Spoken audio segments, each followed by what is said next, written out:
This is Bryan Hendricks with the Arkansas Democrat Gazette, and I'm with Mike Stewart of Wildrose Kennels of Oxford, Mississippi. And We also have kennels in Dallas, Texas, and Hillsborough, North Carolina.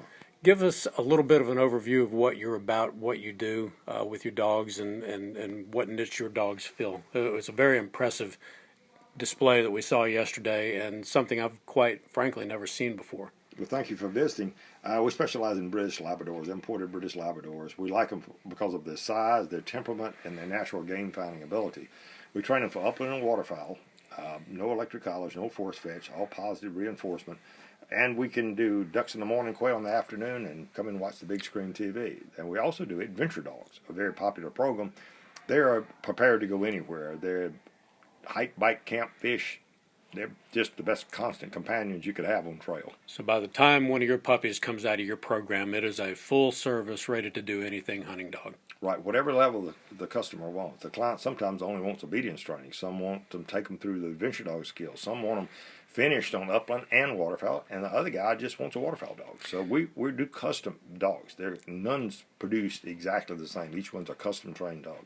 One of the things that really kind of caught my attention during our walk tour yesterday was the pet cemetery. Well, it wasn't a pet cemetery, but it's a cemetery for all of, I guess, your most prominent dogs. Or No, I started that years ago because we sell dogs.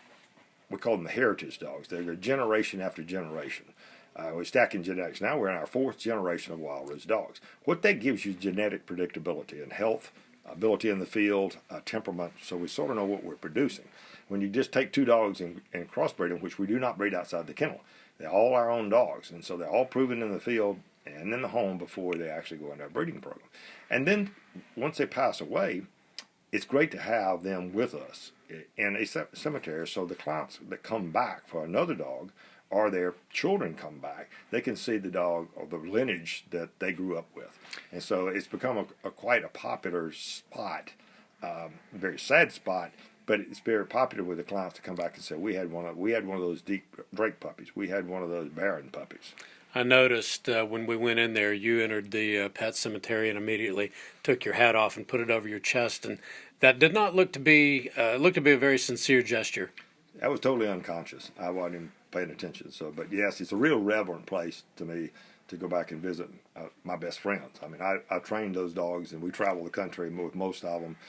We've been there, done that kind of attitude, and you still remember them. You know, dogs like Indian and Whiskey and Angus, it goes way back. I mean, 2 decades.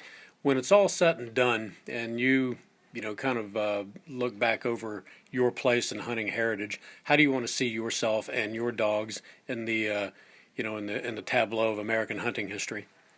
We're really about now. I mean, in my age is the zone of pass it on. That's what Oxford and Hillsborough and Dallas are about. I'm training the next generation of people that have the passion to train hunting dogs, hunting companions, to get people outside. And it's not a big growth sport, and we've got to try to reach out new people. And the adventure dog has done that. We brought new people into the shooting world, then the adventure world, hiking with dogs. And so that's I want to see it passed on. I want to see this legacy of training a positive way, low force, but get people out in the outdoors. And the dog is the vehicle to do that. To that end, you've got a groundbreaking book, a fabulous heirloom type of book, but it's more than just pictures.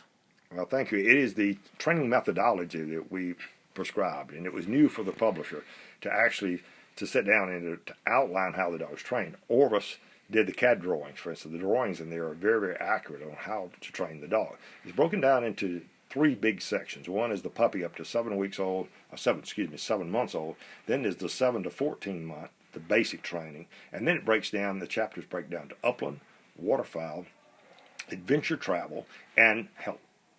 The way you've got it laid out in your philosophy there reminds me a lot of 7 Habits of Highly Effective People. Was that a conscious extension of that? Pretty much. I used to teach some of those concepts at Ole Miss when I was working out there.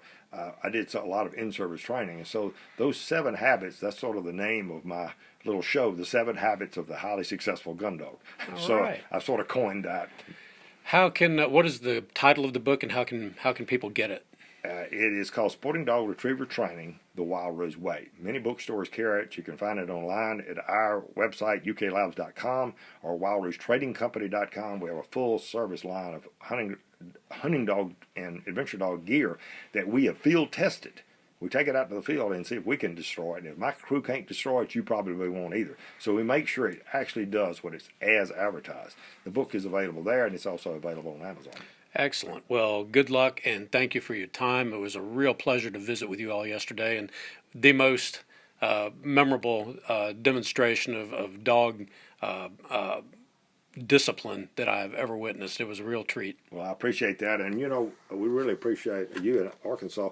That is our second home. We have a training facility on the Buffalo River, so we really love Arkansas. So thanks for having me. All right. Well, thank you, and good to see you again.